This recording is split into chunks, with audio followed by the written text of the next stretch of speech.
Hello students, in previous class you have learned second chapter of tissue, mesometic tissue. Now second topic of tissue is permanent tissue. That means tissue of plant body is broadly divided in two parts. First one is mesometic tissue and second one is permanent tissue. Now we will see how mesometic tissue differs from permanent tissue, or what is the difference between mesometic tissue and permanent tissue. Look at the board. When we will see difference in shape, we find in mesometic tissue cells are mostly rounded, oval, rectangular or polygonal. But when we see permanent tissue, mesometic tissue, when loses its ability to divide, it is gradually converted into permanent tissue. That's why when it is converted into permanent tissue, it acquires a permanent shape. It depends completely on the type of permanent tissue, which type of permanent tissue is it, and on the basis of its type, its shape will be decided. Cells of permanent tissue are fixed. Suppose that parenchyma, collenchyma, sclerenchyma. In sclerenchyma, it is elongated or rounded. In collenchyma, it is polyhedral in shape. In parenchyma, it is also fixed, rectangular or polyhedral in shape. Like this, when we see cell differentiation, we know very well that mesometic tissues are younger, and when it loses its ability to divide, it is gradually converted into permanent tissue. That's why when we see cell differentiation of any mesometic tissue, we find that its size is also very small and it is undifferentiated. When its size is gradually increased and this undifferentiated tissue is converted into differentiated tissue, then it is converted into permanent tissue. That's why when we see permanent tissue, we find its cell size is large and it is differentiated to perform a specific function. Now come to the nature and cell division. This is the third point. When we see nature of mesometic tissue, in all type of mesometic tissue, you have learned in previous class apical, lateral and intercalary. Three types of mesometic tissue. All are living and all are able to divide throughout plant life.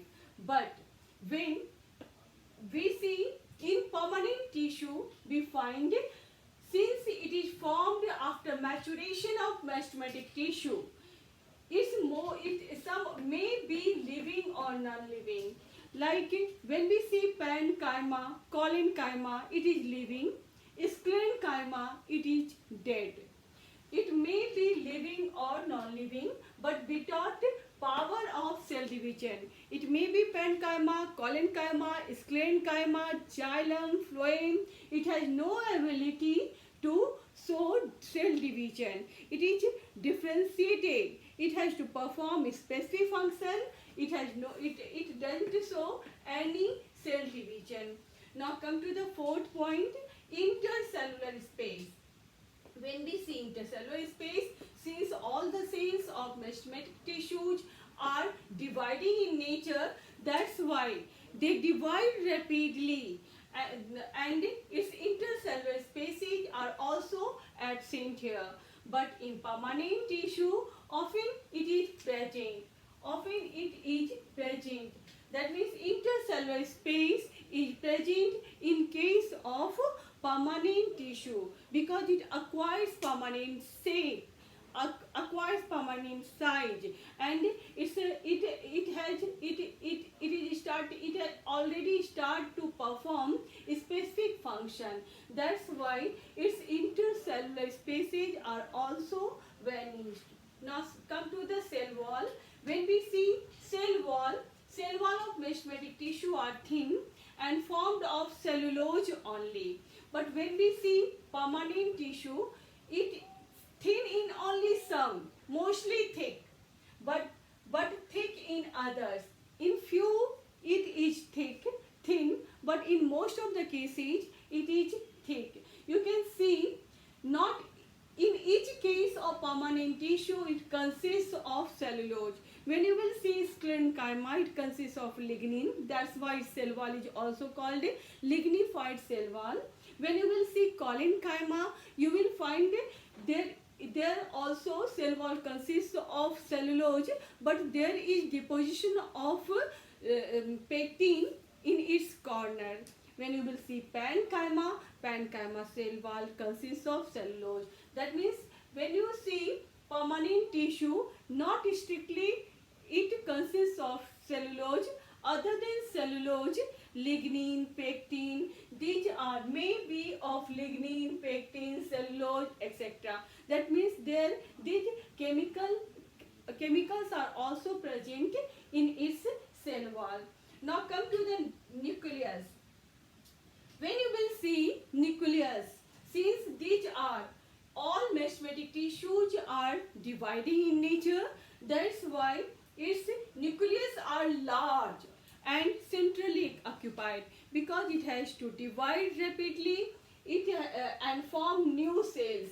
That's why division in the cell is always started when nucleus will divide, after that cell will divide. That's why nucleus of all the mesenteric means dividing cell.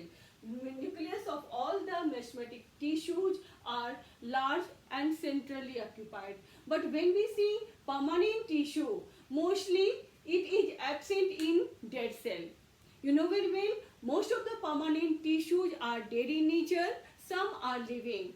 Like sclerenchyma is dead, parenchyma, collenchyma is living. When you will see dead permanent tissue, nucleus is absent.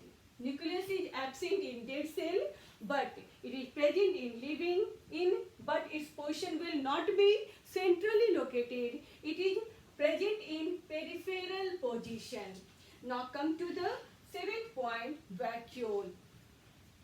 In case of mesenteric tissue, vacuole is mostly absent. But if in few cases, if it is present, its size is small. Centrally located nucleus is present. That's why there is no role of vacuole. But as mesenteric tissue matures, gradually it is converted in permanent tissue. Central vacuole arises in the central position, and it push the nucleus towards the periphery. That's why when we see vacuole in case of permanent tissue, it is large and centrally placed. Now come to the metabolism rate. This is the last point. When you will see metabolism rate, you will find, since mesenteric tissue has to divide, it has to perform various type of works, its metabolic activities are high. These mesenteric tissues are responsible for growth. That's why its metabolic rate is also high. But when we see permanent tissue, most of the cells of permanent tissue are dead. That's why when we compare it with the mesenteric tissue, we find that its metabolic rate, if a cell is living, its metabolic rate is low. If cell is dead, there is no metabolism.